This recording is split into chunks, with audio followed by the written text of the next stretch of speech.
Innal hamdalillah nahmaduhu wa nasta'inuhu wa nastaghfiruh wa na'udzu billahi min shururi anfusina wa sayyiati a'malina may yahdihillahu fala mudilla lahu wa may yudlilhu fala hadiya lahu.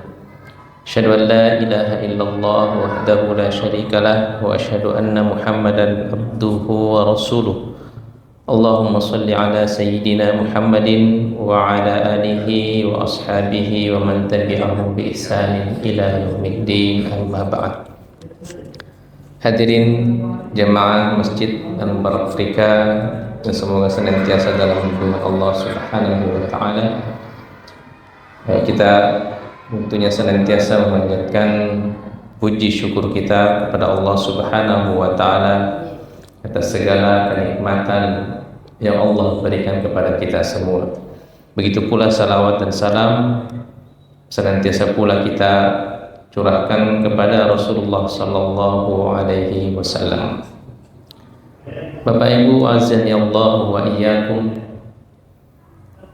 Insyaallah kita akan melanjutkan pembahasan kita terkait dengan hadis-hadis Nabi sallallahu alaihi wasallam yang dikumpulkan oleh Al-Imam Nawawi dalam kitabnya Al-Arba'in An-Nawawiyah, kumpulan hadis-hadis Nabi sallallahu alaihi wasallam, yang mana pada malam hari ini insyaallah taala kita membahas hadis yang ketujuh, Al-Haditsus Sabi', hadis yang ketujuh.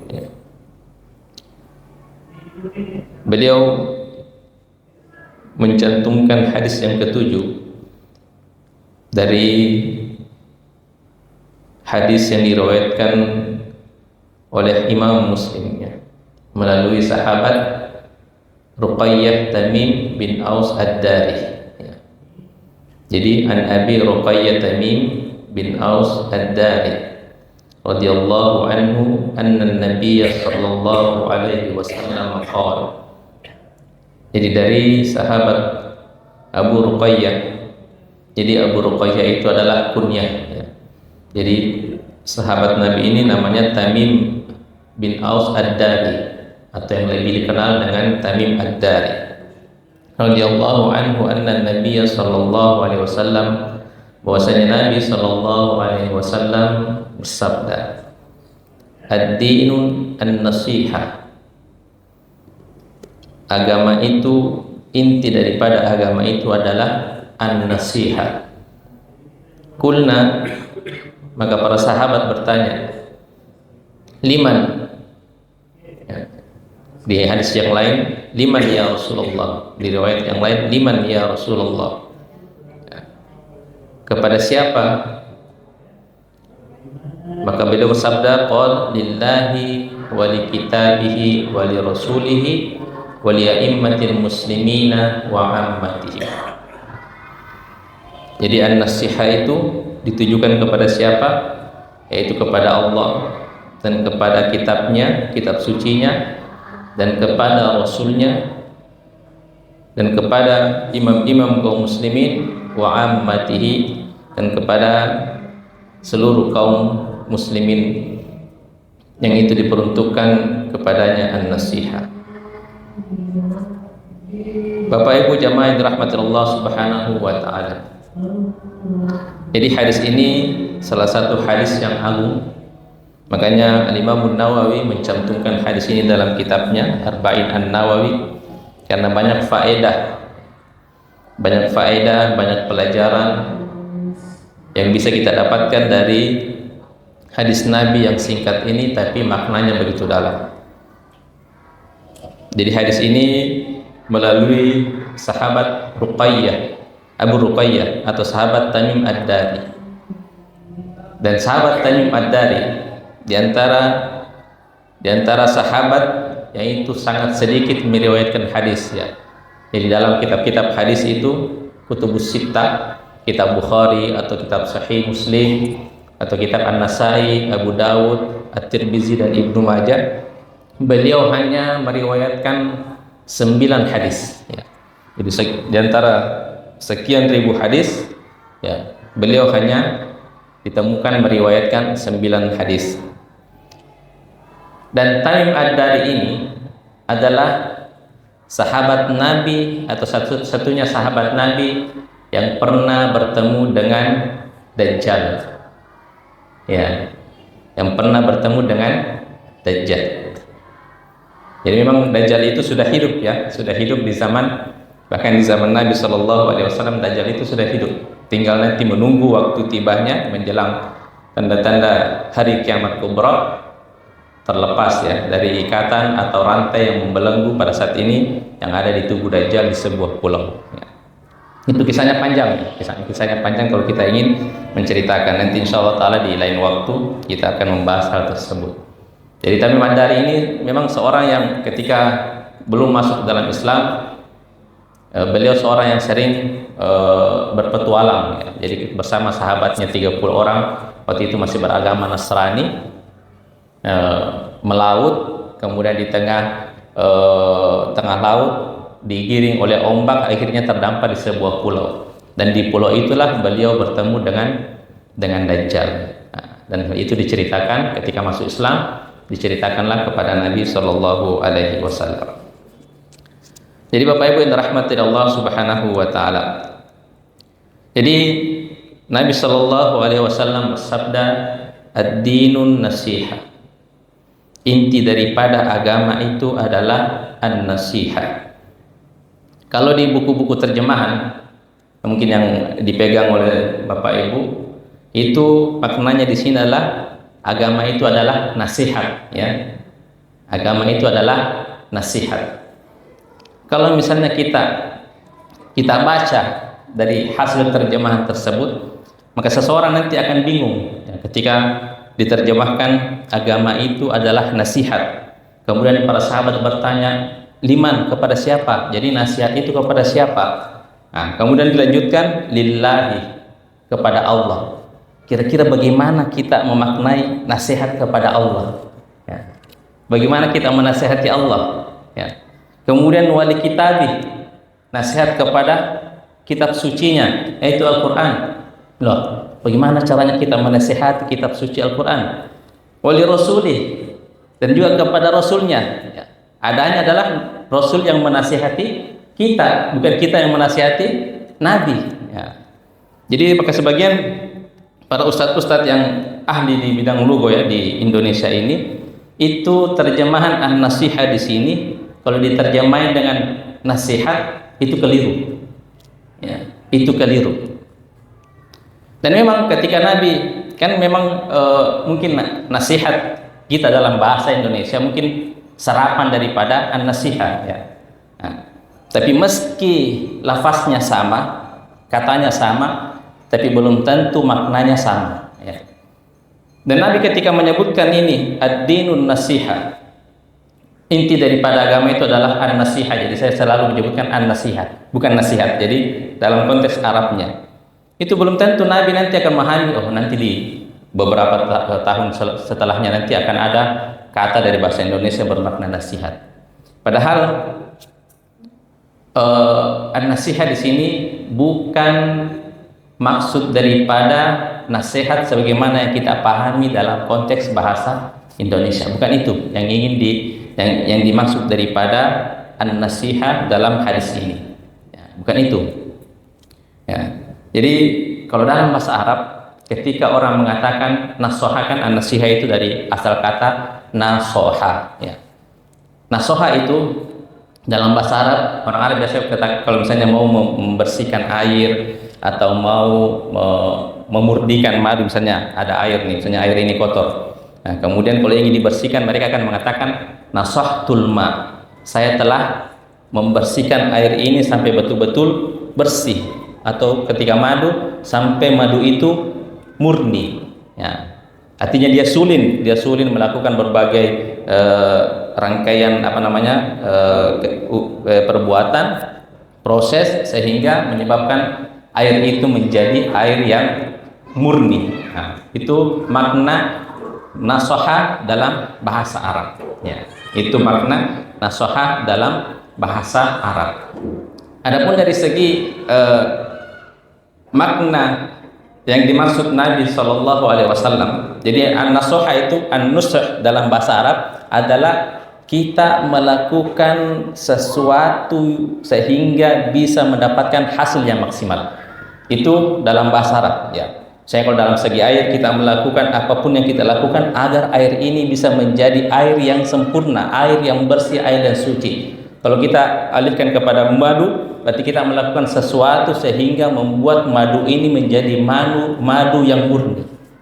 Nah, itu makna daripada an-nasihah. Jadi para ulama mengatakan yang dimaksud an-nasihah di sini adalah iradatul khairi lil ghairi. Adalah bagaimana kita menginginkan atau meniatkan melakukan kebaikan yang maksimal, kebaikan yang sempurna, kemudian kebaikan kita itu kita peruntukkan untuk selain daripada kita. Sekali lagi, agar bisa nanti dipahami, oh ternyata yang dimaksud daripada nasihat, an-nasihat kepada Allah, kepada kitabnya, kepada Rasulnya, inilah yang dimaksud. Jadi an-nasihat itu adalah iradatul khairi lil ghairi, menginginkan yang terbaik, menginginkan yang kebaikan yang sempurna kepada selainnya. Nah, jadi kalau kita tarik makna an-nasiha itu kepada Allah, berarti kita menginginkan melakukan yang terbaik, yang sempurna, hak-hak yang terkait dengan hak-hak kepada Allah Subhanahu wa Ta'ala. Jadi nasihat kepada Allah itu tadi, nasihat kepada kitabnya. Jadi kita melakukan kebaikan yang sempurna yang terkait terhadap kitabnya Allah Subhanahu wa Ta'ala atau Al-Quran. Wali rasulih, dan nasihat kepada Rasulnya adalah menginginkan atau melakukan yang terbaik, melakukan kebaikan yang sempurna, yaitu kita peruntukkan kepada Rasulullah Sallallahu Alaihi Wasallam. Jadi itu yang dimaksud daripada an-nasihat.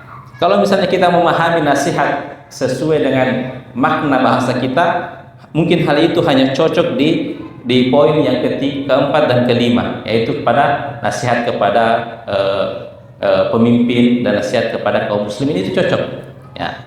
Karena yang nasihat dalam bahasa kita itu adalah wejangan, mauidhah, ya kan, tausiah, berupa kata-kata. Itu mungkin cocok. Tapi kalau untuk Allah, untuk kitabnya, untuk Rasulnya, sekira tidak pas ya. Kalau makna nasihat itu sesuai dengan makna yang ada dalam bahasa Indonesia. Nah, ini kita perlu jelaskan ini ya, karena banyak, dan inilah salah satu hadis inilah yang dipakai oleh orang-orang liberal ketika orang-orang liberal ingin menggugat Al-Quran, ingin istilahnya merubah Al-Quran. Oh, kenapa dirubah? Ya, kata Nabi kan an-nasihah li kitabi, nasihat kepada kitab. Artinya kita mengkritik kitabnya. Nah, kita mengkritik kitabnya, akhirnya kita ubah boleh kita melakukan perubahan dalam kitabnya, boleh kita mengkritik kepada Rasulnya, karena Rasulullah sendiri yang mengatakan ad-dinun nasihah, agama itu adalah nasihat. Nah, jadi perlu kita memahami an-nasihah yang disebut oleh Nabi Sallallahu Alaihi Wasallam. Nah, karena memang dalam kaidah bahasa Arab, ketika kita, makanya di kitab-kitab para ulama itu ya, ketika ada fatwa yang terkait dengan para ulama disebutkan di zamannya, jadi kita harus memahami sebuah konteks kata atau konteks kalimat yang relevan dengan kenapa kalimat itu diucapkan. Jadi yang relevan dengan zaman di mana ulama menyebutkan sebuah fatwa tersebut atau sebuah kalimat tersebut. Saya kasih contoh misalnya, Ibnu Taimiyah rahimahullah ta'ala pernah memfatwakan bahwasanya haram belajar ilmu kimia ya, haram belajar ilmu kimia ya. Apakah sama ilmu kimia di zaman Ibnu Taimiyah dengan di zaman sekarang? Beda ya. Kalau di zaman sekarang ilmu kimia ya ilmu kimia murni. Adapun di zaman Ibnu Taimiyah, karena kata Ibnu Taimiyah haram belajar ilmu kimia, fa innahu minas sahar, karena ilmu kimia di zaman Ibnu Taimiyah pada saat itu adalah ada kaitannya dengan ilmu sihir. Jadi makanya Ibnu Taimiyah mengatakan haram belajar ilmu kimia. Jadi kalau ada penuntut ilmu yang sama sekarang ini, ketika dia membaca buku Ibnu Taimiyah, kitab-kitab Ibnu Taimiyah, kemudian mengatakan, wah, Ibnu Taimiyah berfatwa haram belajar ilmu kimia, tidak boleh kita masuk di jurusan kimia. Padahal kan beda konteks ya di zaman Ibnu Taimiyah. Juga salah satu fatwa Ibnu Taimiyah mengatakan haram belajar ilmu nafas. Ilmu nafas itu psikologi. Ya, psikologi. Kalau kita ingin memaknai fatwa Ibnu Taimiyah itu sesuai dengan konteks sekarang, berarti kita tidak boleh belajar ilmu psikologi. Nah, padahal kan ilmu psikologi sekarang di zaman sekarang dengan di zaman Ibnu Taimiyah itu rahimahullah taala itu beda. Nah, karena ilmu psikologi atau ilmu nafas di zaman Ibnu Taimiyah itu berkaitan dengan perdukungan, ya. Perdukungan, maksudnya menebak-nebak. Ya. Beda di zaman sekarang. Jadi kadang kita tidak boleh membawa suatu konteks kalimat kita pahami dengan konteks yang ada di zaman sekarang. Ya, seperti itu. Contoh misalnya kalau misalnya kita menemukan sebuah tulisan ya, tulisan di sebuah koran surat kabar itu, misalnya taruh saya di tahun 1080-an, 1980-an. Kemudian ada seorang menggambarkan bagaimana kota Makassar di saat itu. Ya, saya datang di kota Makassar begitu sejuk, ya tanpa macet dan lain sebagainya. Apakah itu berbohong? Tidak. Ya. Kita katakan, bohong ini. Padahal di Makassar itu macet dan lain sebagainya. Tidak. Beliau menggambarkan sesuai dengan ketika di tahun 80-an. Jadi kita tidak boleh, kita betul-betul jadi para ulama itu ketika ingin mengeluarkan suatu hukum maka harus dipahami dulu apa konteks ketika ucapan tersebut diucapkan. Nah, begitu pula ketika Nabi mengatakan ad-dinun nasiha, dan kan Nabi mengucapkan ini di depan para sahabatnya. Dan para sahabat tentu pasti sudah langsung memahami an-nasiha yang dimaksud oleh Nabi sallallahu alaihi wasallam. Bukan nasihat sebagaimana yang ada kita di bahasa Indonesia ini, ya. Mudah-mudahan bisa dipahami dari segi makna daripada ad-dinun an-nasiha, ya. Jadi inti daripada agama itu adalah an-nasiha. Artinya bagaimana kita melakukan kebaikan yang maksimal yang kita tujukan kepada selain daripada diri kita sendiri. Itu daripada inti agama. Ya. Ya, bukan berarti bahwasanya agama itu hanya yang terkait dengan an-nasiha, tidak. Nabi menyebutkan ini adalah sebagian, mungkin mayoritas dalam agama itu yang ingin dianjurkan dalam agama kita itu adalah bagaimana kita melakukan kebaikan yang sempurna, kebaikan yang maksimal, kemudian yang kita tujukan kepada selain daripada kita. Makanya ketika para sahabat bertanya, kulna, para sahabat kami bertanya, liman ya Rasulullah? An-nasiha itu untuk siapa wahai Rasulullah? Ya. An-nasiha itu untuk siapa wahai Rasulullah? Jadi disinilah para sahabat itu ketika Nabi mengucapkan suatu yang global, ya, suatu yang umum tanpa terperinci, pasti para sahabat akan bertanya karena ada faedahnya untuk mereka. Ada faedahnya untuk mereka, ya. Alhamdulillah para sahabat bertanya sehingga kita juga bisa memahami ketika Nabi mengatakan ad-dinun nasiha, agama itu adalah an-nasiha, kebaikan yang kita lakukan selain daripada diri kita sendiri, yang kita peruntukan kepada siapa? Maka Nabi mengatakan lillahi, yaitu kepada Allah Subhanahu wa taala. Jadi bagaimana kita melakukan kebaikan yang sempurna yang kita peruntukkan kepada Allah Subhanahu wa taala, ya. Kita peruntukkan kepada Allah Subhanahu wa taala. Bagaimana an-nasiha kepada Allah Subhanahu wa taala? Ya, al-imanu bi, kita mempercayai adanya Allah Subhanahu wa taala.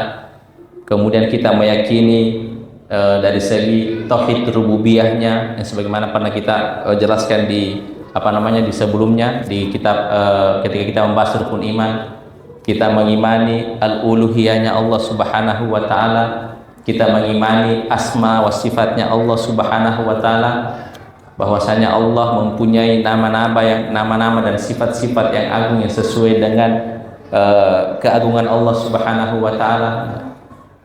Itu semua adalah bentuk an-nasiha kepada Allah Subhanahu wa taala, ya. Mempercayai bahwasanya rububiyahnya Allah, tidak ada selain daripada Allah yang mengatur alam semesta ini. Tidak ada yang lain selain daripada Allah yang memberikan rezeki kepada kita, yang menghidupkan dan mematikan, dan mengatur siang dan malam dan lain sebagainya. Nah, itu bentuk an-nasiha kepada Allah Subhanahu wa taala. Dari segi uluhiyahnya, bagaimana kita memahami, meyakini bahwasanya tidak ada sesuatu yang berhak kita ibadahi kecuali hanya kepada Allah Subhanahu wa taala. Inna sholati wa nusuki wa mahyaya wa mamati lillahi rabbil alamin. Sesungguhnya salatku, ibadahku atau sembelihanku, hidupku dan matiku semuanya hanya untuk Allah Subhanahu wa taala. Itu bentuk an-nasiha kepada Allah Subhanahu wa taala. Kemudian kita melaksanakan segala apa yang diperintahkan oleh Allah Subhanahu wa taala. Baik itu yang sunnah, terlebih memang hal-hal yang diwajibkan oleh Allah Subhanahu wa taala. Kemudian menjauhi segala apa yang dilarang oleh Allah Subhanahu wa taala. Baik itu perkara makruh maupun yang terlebih yang diwajibkan oleh Allah Subhanahu wa taala. Itulah bentuk an-nasiha kepada Allah Subhanahu wa taala. Bukan nasihat dari segi bahasa Indonesia kita. Bagaimana kita menasihati Allah? Ya Allah, janganlah engkau menunda-nunda doaku. Tidak seperti itu ya. Jadi itulah makna an-nasiha yang diinginkan, yang diucapkan oleh Nabi Shallallahu Alaihi Wasallam. Bagaimana an-nasiha kita kepada Allah Subhanahu wa taala. Kemudian wali kitabih. Kemudian an-nasiha itu kita peruntukkan kepada kitab Allah. Wali kitabih. Jadi di sini memang Nabi menyebutkan hanya tunggal ya, wali kitabi, bukan wali kutubi atau wali rusuli, karena satu ya. Kitabnya Allah yang yang diwajibkan oleh kaum muslimin, yang diperuntukkan oleh kaum muslimin adalah Al-Qur'anul Karim. Bagaimana bentuk an-nasihat kita kepada kitab suci Al-Qur'an ya. Yang pertama adalah kita meyakini bahwasanya Al-Qur'an atau ayat-ayat atau firman-firman yang diturunkan oleh Allah Subhanahu wa taala melalui malaikat Jibril kepada Nabi Sallallahu Alaihi Wasallam, kita yakini bahwasanya itu murni adalah kalam Allah Subhanahu wa taala, murni ucapan Allah Subhanahu wa taala. Jadi kita tidak boleh, karena bahkan di zaman sekarang ini masih ada orang yang berkeyakinan bahwasanya Al-Quran itu adalah ucapan Nabi Shallallahu Alaihi Wasallam. Artinya maknanya dari Allah, tapi konteks kalimatnya itu berasal dari Nabi Shallallahu Alaihi Wasallam. Nah itu bahkan masih ada. Bahkan tadi pagi itu masih ada perdebatan ya. Perdebatan itu antara apakah Al-Quran itu kalam Allah dan kalam Nabi Shallallahu Alaihi Wasallam. Itu baru-baru tadi pagi ya. Bisa dilihat di statusnya Sesrehan ya. Ada statusnya Sesrehan. Nah, itu dia share itu terkait diskusi antara Prof. Mun'im dengan Ustadz Nuruddin terkait dengan bahwasanya apakah Al-Quran itu kalam Allah atau juga ada kalam Nabi Shallallahu Alaihi Wasallam di situ. Ya. Jadi Prof. Mun'im ini berkeyakinan bahwasanya Al-Quran itu tidak hanya kalam Allah, tapi juga ada kalam Nabi Shallallahu Alaihi Wasallam di situ. Ya. Tapi Ustadz Nuruddin berpendapat, dan itu memang mayoritas Ahlussunnah wal Jamaah, bukan seluruh ijma' kesepakatan Ahlussunnah wal Jamaah, kita punya keyakinan bahwasanya Al-Quran itu mulai daripada suratul Fatihah sampai surah An-Nas itu murni adalah ucapan Allah Subhanahu wa taala dan tidak ada ucapan Nabi sallallahu alaihi wasallam di situ. Kalau kita meyakini bahwasanya Al-Quran itu ada ucapan Nabi, maka apa bedanya kita dengan orang-orang kafir Quraisy di zaman Nabi sallallahu alaihi wasallam? Ketika diucapkan kepadanya ayat-ayat, maka dia akan mengatakan in hada illa asatirul awwalin. Sesungguhnya ini hanyalah dongeng-dongeng orang-orang terdahulu. Ya. Atau misalnya mereka mengatakan menuduh Nabi bahwasanya Al-Quran itu adalah ayat-ayat itu adalah ucapan Nabi. Makanya Nabi itu dituduh sebagai penyair. Ya. Jadi kalau kita menganggap bahwasanya Al-Quran itu adalah ada ucapan Nabi SAW situ, maka tidak ada bedanya kita dengan orang-orang kafir di zaman Nabi Sallallahu Alaihi Wasallam. Ya. Jadi kita harus meyakini bahwasanya Al-Quran mulai daripada suratul Fatihah sampai surah An-Nas itu murni ucapan atau kalam atau firman Allah Subhanahu wa taala. Baik makna maupun lafaznya semua dari Allah Subhanahu wa taala. Dan inilah yang dipegang oleh Imam Ahmad bin Hanbal, sehingga beliau dipenjarakan ya. Beliau berkeyakinan bahwasanya Al-Quran, keyakinan Ahlussunnah wal Jamaah, Al-Quran adalah kalam Allah Subhanahu wa taala. Karena di zaman Imam Ahmad bin Hanbal itu penguasa ya, Penguasa memaksa Imam Ahmad bin Hanbal agar mengatakan bahwasanya Al-Quran itu bukan kalam Allah. Ya. Al-Quran itu merupakan bukan kalam Allah. Dan itu yang dipegang oleh Imam Ahmad bin Hanbal sehingga beliau disiksa dan dipenjara. Ya. Itu keyakinan Ahlussunnah. Jadi bahkan para ulama mengatakan kalau ada orang yang berkeyakinan bahwasanya Al-Quran itu bukan kalam Allah, ya, satu pun ya, ada di antara satu ayat di situ yang bukan kalam Allah, maka para ulama mengatakan dia bisa divonis kafir. Ya. Jadi itu begitu bentuk an-nasihat kita kepada yang pertama kepada kitab-kitab Allah adalah kitabnya Allah atau Al-Quranul Karim adalah kita yang pertama kita meyakini bahwasanya Al-Quran itu kalam Allah Subhanahu wa taala, baik makna maupun lafaznya. Nah, kalau tidak salah di pekan lalu kita jelaskan ya bahwasanya ada yang namanya yang bedanya hadis qudsi dengan Al-Quran ya. Hadis qudsi kan itu juga adalah firman Allah ya. Tapi maknanya dari Allah tapi lafaznya Nabi yang menguraikan ya. Maknanya dari Allah tapi lafaznya Nabi yang menguraikan. Makanya biasa di kitab-kitab hadis itu ketika dikatakan qala Rasulullah sallallahu alaihi wasallam, Rasulullah sallallahu alaihi wasallam bersabda, qala Allah taala, Allah Subhanahu wa taala berfirman. Nah, itu namanya hadis qudsi.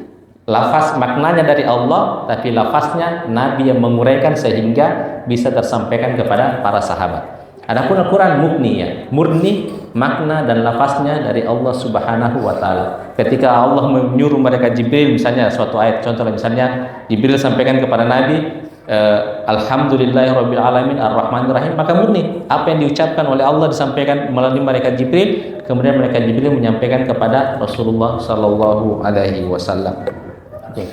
Jadi meyakini bahwasanya Al-Quran adalah kalamullah, baik huruf-hurufnya, kata-katanya maupun maknanya semuanya dari Allah Subhanahu wa taala. Kemudian kita meyakini bahwasanya Al-Quran adalah sebaik-baik perkataan dan sebaik-baik hukum yang diturunkan oleh Allah Subhanahu wa taala. Sebagaimana Allah firman, Allahu nazzala ahsanal hadithi kitaba. Ya Allah menurunkan yang telah menurunkan sebaik-baik ucapan yaitu Al-Quran Al-Karim, Al-Quran Al-Karim. Bapak Ibu rahmatullah Allah Subhanahu wa taala. Jadi itu ya. Nah, itu bentuk an-nasihat kita kepada Al-Quran ya. Kemudian melindungi Al-Quran dari penafsiran-penafsiran yang mungkin bisa atau bahasa istilah kita adalah penafsiran-penafsiran yang nyeleneh ya. Melindungi Al-Quran dari penafsiran-penafsiran nyeleneh, tentunya ini adalah tugas daripada para ulama-ulama kita atau para ustadz-ustadz ya, atau yang ada di Majelis Ulama Indonesia kita di Indonesia. Kemudian adalah bentuk an-nasihat kita kepada Al-Quranul Karim atau kitab suci Allah Subhanahu wa taala adalah dengan bagaimana kita memperbanyak bermuamalah dengan Al-Quran ya, melakukan kebaikan yang sempurna, perbuatan yang sempurna yang kita tujukan kepada Al-Quran. Salah satu bentuknya adalah bagaimana kita memperbanyak bermuamalah, memperbanyak membaca Al-Quranul Karim ya. Memperbanyak membaca Al-Quranul Karim ya. Ada di sini yang lupa kapan terakhir membaca Al-Quran ya. Tapi alhamdulillah kalau di Masjid Al-Mubarak Trika, jamaah Al-Mubarak Trika tidak ada ya, karena ada waktu rutin ya, tahsin ya. Itu salah satu bentuk an-nasihat kita kepada Al-Quran ya. Usahakan Bapak Ibu kita menjadi salah satu orang yang turut ya, menjadi penjaga Al-Quran ya. Inna nahnu nazzalna dzikra wa inna lahu lahafizun ya. Kata Allah Subhanahu wa taala, sesungguhnya kamilah yang menurunkan Al-Quran dan kami pula yang menjaganya ya. Menjaganya dari segi lafaznya, menjaga dari segi maknanya ya, menjaga dari segi dari orang-orang yang ingin merevisi Al-Quran dan lain sebagainya. Nah, salah satunya adalah kita memperbanyak membaca Al-Quran ya. Cukuplah motivasi tentang bagaimana banyaknya pahala yang akan kita dapatkan apabila kita membaca Al-Quran. Cukuplah motivasi itu yang membuat kita selalu rindu untuk membaca firman-firman Allah Subhanahu wa taala. Ya, saya kira kita semua sudah sering mendengarkan di antara pahala atau keutamaan ketika kita membaca Al-Quran. Nabi SAW mengatakan, man qara'a harfan fi kitabillah falahu hasanah wal hasanatu bi asyri amsalihha, ya. Barang siapa yang membaca satu huruf dalam kitab Allah atau dalam Al-Quran, maka baginya 10 pahala, ya, baginya 1 pahala, 1 kebaikan, dan 1 kebaikan itu dilipat gandakan menjadi 10 kebaikan atau 10 pahala. La aqulu alif lam mim harfun. Saya tidak mengatakan bahwasanya alif lam mim itu 1 huruf, tapi alif 1 huruf, lam 1 huruf, dan mim 1 huruf, ya. Jadi alif lam mim kita sudah mendapatkan 30 pahala atau 30 kebaikan. Dan kita tahu berapa jumlah huruf dalam Al-Quran, ya. Pernah disebutkan oleh Al-Imam Syafi'i, itu disebutkan bahwasanya jumlah huruf dalam Al-Quran, saya kurang tahu tepatnya ya satuannya, tapi angka terbesarnya itu adalah 1.200.000 sekian sekian sekian jumlah huruf di dalam Al-Quran. Bayangkan kalau 1.200.000 sekian sekian itu dikalikan 10, ya, 10 juta, 12 juta, ya, 12 juta sekian sekian sekian, ya. Kalau bilangi Pak Wali Kota, barang siapa yang menghatamkan Al-Quran 1 kali dikasih uang 12 juta rupiah. Saking itu terusnya kita kerja setiap hari, ya.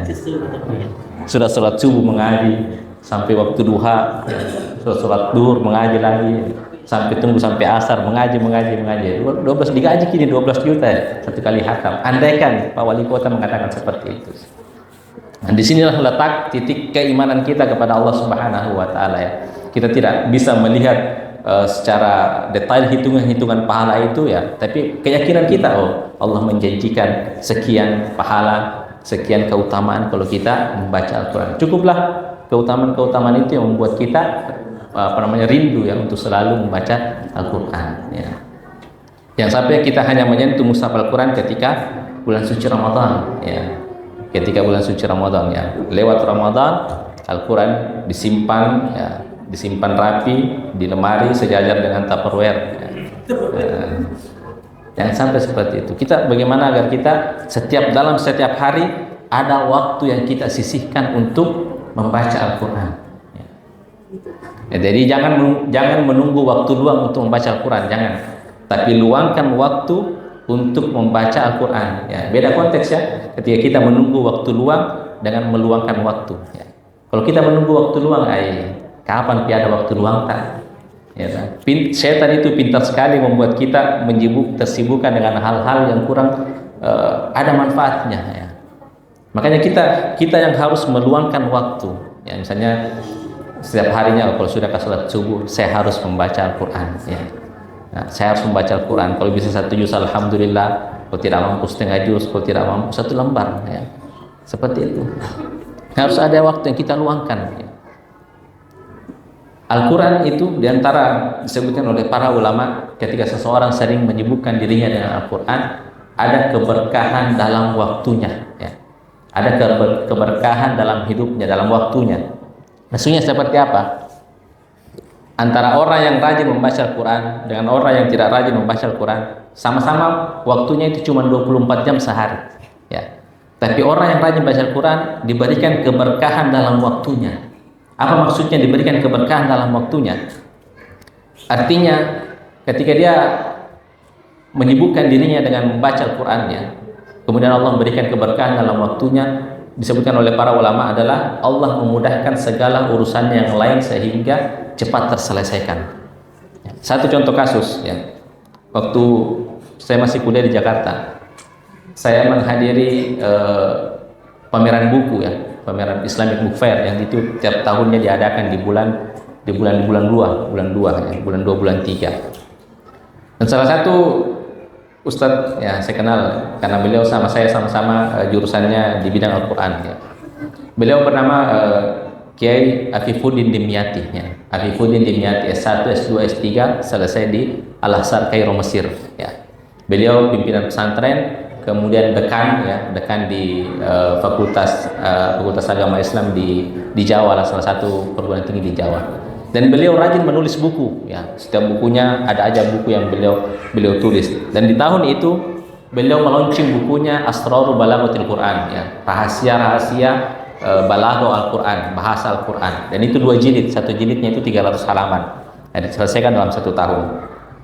Nah, ketika launchingnya bedah buku, ada salah satu peserta yang bertanya, Ustaz, Pak Doktor ya, pada saat itu belum profesor ya, di tahun 2009, Doktor, apa resepnya ya, sehingga Anda ini sangat efektif ya, sangat produktif untuk setiap tahunnya menghasilkan sebuah hasil karya dalam bentuk buku ya, dan kitab. Bahkan kitabnya itu sudah ada yang disimpan, diizinkan disimpan di perpustakaan Al-Azhar Kairo, Mesir. Jadi ditanyakan apa namanya strateginya ya, apa konsepnya, resepnya sehingga beliau sangat produktif ya. Bayangkan padahal beliau seorang pimpinan pesantren ya, beliau juga seorang dekan ya, itu dosen ya, seorang dekan. Jadi kesibukannya sudah biasa, tapi masih sempat menyempatkan diri untuk menghasilkan sebuah buku atau sebuah kitab. Apa kata beliau? 1G, yaitu setiap pekannya pasti saya menghatamkan 1 kali Al-Quran. Nah, setiap pekan, jadi setiap harinya itu 5 juz Al-Quran. 5 juz Al-Quran. Berarti di situ memang ini sudah hilang, memang waktunya 2,5 jam ya, misalnya ya, satu juznya misalnya taruhlah setengah jam. Jadi terkurangi waktunya 2,5 jam. Ya. Tapi dari itulah yang dinamakan dengan keberkahan waktu. Ya, melalui keberkahan Al-Quran. Ketika pokoknya saya tidak pernah itu murni, pasti rutin. Saya sama sekali sampai sekarang ya, tidak pernah katanya. Sampai sekarang saya itu tidak pernah meninggalkan, pasti khatam setiap pekan sekali khatam dalam setiap pekannya ya. Dan alhamdulillah maksudnya keberkahan Allah pasti akan selalu memudahkan urusanku dan lain sebagainya. Bayangkan di tengah kesibukan sebagai pimpinan pesantren, dekan, tapi masih produktif untuk menulis sebuah buku. Disitulah yang dimaksud dengan keberkahan waktu ya. Jadi Allah membuat waktu-waktunya itu bisa menghasilkan sebuah karya yang mungkin dibaca oleh banyak orang. Jadi disitulah diantara ketika kita ketika kita meluangkan waktu untuk membaca Al-Quran ya. Dan ketika seseorang itu tidak pernah puas untuk membaca Al-Quran, itulah bentuk diantara kebersihan hati kita ya, sebagai seorang mukmin, sebagai seorang muslim. Nah, sebagaimana Utsman bin Affan radhiyallahu taala anhu mengatakan,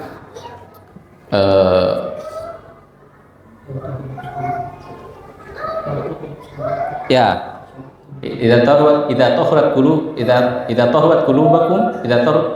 qulubukum masyabihat min qiraatil Quran ya. Jika hati kalian bersih, maka kalian tidak akan pernah puas, tidak akan pernah kenyang dari membaca Al-Quran. Selalu ingin membaca Al-Quran, selalu ingin membaca Al-Quran.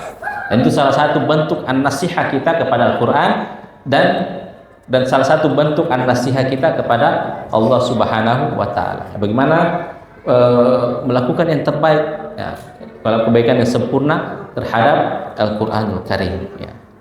Jadi kalau kita tidak mampu untuk menghafalnya ya, setidaknya kita hanya mampu untuk membacanya ya, membacanya. Kalau kita masih merasa masih ada kekurangan dalam baca Al-Quran ya, alhamdulillah Masjid Mubarak Trika ya memfasilitasi kita untuk tahsinul Quran ya. Kalau kita, karena di antara kata para ulama, seseorang itu berdosa ya ketika dia sudah tahu dirinya tidak bisa, apalagi kalau dia memang betul-betul tidak bisa membaca Al-Quran dan dia tidak ada usaha untuk mempelajari Al-Quran, di titik itulah dia akan berdosa. Karena kenapa? Al-Quran itu adalah kitab suci ya, kitab suci kita sebagai umat Islam. Bahkan di antara ulama yang mengatakan bahwasanya Allah tidak akan bertemu atau kalau tidak salah juga dikatakan tidak akan mengajak ngobrol, mengajak bicara di surganya nanti bagi orang-orang yang tidak mau mengajak Al-Quran berbicara melalui firman-firmannya. Dan di antara kenikmatan yang paling besar nanti akan kita dapatkan di surga adalah ketika kita bertemu dan berbicara dengan Allah Subhanahu wa taala. Ketika kita bisa mampu melihat Allah Subhanahu wa taala di surga, maka itulah kenikmatan tertinggi. Ya, kenikmatan tertinggi di dalam surga. Jadi itu bagaimana kita bentuk an-nasihah kita kepada kitabnya Allah Subhanahu wa taala. Makanya jangan sampai dalam setiap hari kita dalam keseharian kita ada dalam hal kita yang kosong dari membaca Al-Quran. Bapak Ibu yang dirahmati Allah Subhanahu wa taala, kemudian wali rasulih sallallahu alaihi wasallam ya. Kemudian an-nasiha juga ditujukan kepada rasulnya ya, Rasul Allah Subhanahu wa taala, utusan Allah Subhanahu wa taala, yaitu dalam hal ini adalah Rasulullah sallallahu alaihi wasallam. Dan bagaimana bentuk an-nasihat terhadap Rasulullah sallallahu alaihi wasallam ya. Ya. Jadi yang pertama adalah at-tasdiqu bin nubuwwatihi. Bagaimana kita membenarkan terkait dengan kenabian Muhammad sallallahu alaihi wasallam. Meyakini bahwasanya Nabi Muhammad sallallahu alaihi wasallam adalah nabi terakhir yang diutus oleh Allah Subhanahu wa taala. Ya. Itulah yang menyebabkan kenapa Abu Bakar radhiyallahu taala anhu menjadi manusia yang paling mulia setelah Nabi sallallahu alaihi wasallam. Karena Abu Bakar yang pertama kali setelah setelah Khadijah ya, atau apapun kejadian-kejadian aneh yang dialami oleh Nabi sallallahu alaihi wasallam itu pasti akan selalu dibenarkan oleh Abu Bakar radhiyallahu taala anhu. Makanya Abu Bakar mendapatkan gelar Abu Bakar as-Siddiq ya. Dan selalu membenarkan Nabi sallallahu alaihi wasallam apapun yang terjadi ya, meskipun itu di luar akal Nabi sallallahu alaihi wasallam. Di saat para orang-orang pada saat itu mereka mendustakan Nabi sallallahu alaihi wasallam, datang Abu Bakar yang selalu membenarkan Nabi sallallahu alaihi wasallam dan mendukung Nabi sallallahu alaihi wasallam. Makanya kata para ulama, seandainya kalau ditimbangi iman seluruh manusia dan imannya Abu Bakar, maka masih lebih berat iman Abu Bakar. Ya. Karena itu berada di dalam hati, ya. Di batinnya, bukan di zahirnya. Ya, jadi orang kadang kalau dari segi zahirnya ya, bisalah dibuat-buat dia seorang alim dan lain sebagainya. Tapi kalau di batinnya yang berkata, itu sudah tidak bisa dibuat-buat lagi. Ya. Makanya kata para ulama, kalau ditimbang itu seluruh keimanannya umat manusia, ada tuh di situ Umar, Utsman, Ali. Tapi dibandingkan dengan ditimbang keimanannya Abu Bakar, maka masih lebih berat daripada keimanan iman Abu Bakar radhiyallahu taala anhu. Jadi itu bagaimana bentuk nasihat kita kepada Rasulullah SAW adalah dengan at-tasdiqu bi nubuwwatihi ya. Kita meyakini nubuwah beliau sallallahu alaihi wasallam, bahwasanya beliau adalah utusan Allah Subhanahu wa taala. Kemudian menaati perintah Rasulullah SAW dan menjauhi larangannya. Sebagaimana Allah Subhanahu wa taala berfirman, "Wa ma atakumur rasulu fakhuduhu wa ma nahakum anhu fantahu." Nah, apa saja yang datang bersama Rasulullah sallallahu alaihi wasallam ya, maka ambillah. Apa yang diperintahkan oleh Nabi sallallahu alaihi wasallam, maka ambillah. Wa ma nahakum anhu fantahu ya. Dan apapun yang dilarang oleh Nabi sallallahu alaihi wasallam adalah, dan juga itu adalah, jauhilah ya. Apa yang dilarang oleh Nabi sallallahu alaihi wasallam adalah jauhilah. Karena Nabi sallallahu alaihi wasallam merupakan perwakilan daripada Allah Subhanahu wa taala. Nah, ketika kita sudah mentaati Rasulullah sallallahu alaihi wasallam, may yuti'ir rasul faqad ata Allah. Barang siapa yang mentaati Rasul, maka itu juga sudah digambarkan bahwasanya kita mentaati Allah Subhanahu wa taala. Qul in kuntum tuhibbunallaha fattabi'uni ya, kata Nabi SAW ya, kata Allah Subhanahu wa taala menggambarkan bagaimana kita harus taat atau mengikuti Nabi sallallahu alaihi wasallam. Jika kalian mencintai Allah Subhanahu wa taala, fattabi'uni. Katakanlah wahai Rasul, wahai Muhammad, qul in kuntum tuhibbunallaha fattabi'uni yuhibbukumullah wa yaghfir lakum. Katakanlah wahai Muhammad, jika kalian mencintai Allah, maka ikutilah aku Muhammad. Ya. Jika kalian mengikuti, yuhibbukumullah wa yaghfir lakum, maka Allah akan mencintai kalian dan Allah akan mengampuni dosa-dosa kalian. Jadi itu bentuk nasihat kita kepada Rasulullah sallallahu alaihi wasallam. Dan insyaallah karena waktu sudah masuk waktu Isya, kita akan melanjutkan bagaimana bentuk nasihat kita kepada Rasulullah, masih kepada Rasulullah dalam bentuk yang lain, dan juga kepada pemimpin-pemimpin, baik itu pemimpin dalam hal ini pemimpin negara dan juga pemimpin Islam atau yang kita kenal dengan ulama, dan juga bagaimana bentuk nasihat kita kepada kaum muslimin secara menyeluruh. Sekira itu Bapak Ibu dirahmati Allah Subhanahu wa taala, dan sekira mohon maaf untuk hari ini kita insyaallah sesi tanya jawabnya kita buka di lain waktu, karena jam 7.40 saya ada mau ke bandara ya. benar insyaallah. Mohon maaf sebelumnya, bisa disimpan insyaallah hari Kamis kalau ada yang ditanyakan silakan ditanyakan. Saya kira itu Bapak Ibu rahmati Allah Subhanahu wa taala.